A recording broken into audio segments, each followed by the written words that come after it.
Assalamualaikum warahmatullahi wabarakatuh. Video ni saya tujukan kepada para peguam yang tidak patuh pada etika. Ada satu kes yang orang adu pada saya. Dia kata kes isunya hutang arwah ayah dia. Hutang arwah ayah dia sekarang ni nak settle macam mana? Nak ikut faraid ke macam mana? Jadi saya kata kenapa pula nak ikut faraid?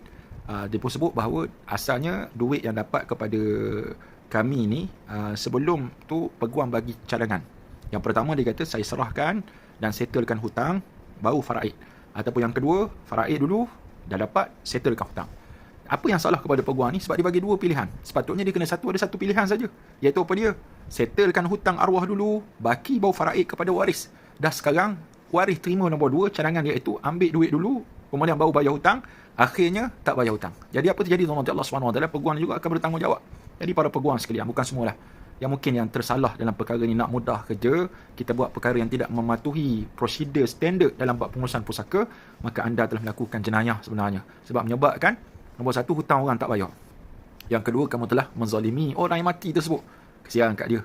Roh orang berhutang ni dalam kubur dia terseksa dengan sebab hutang dia tak settle lagi.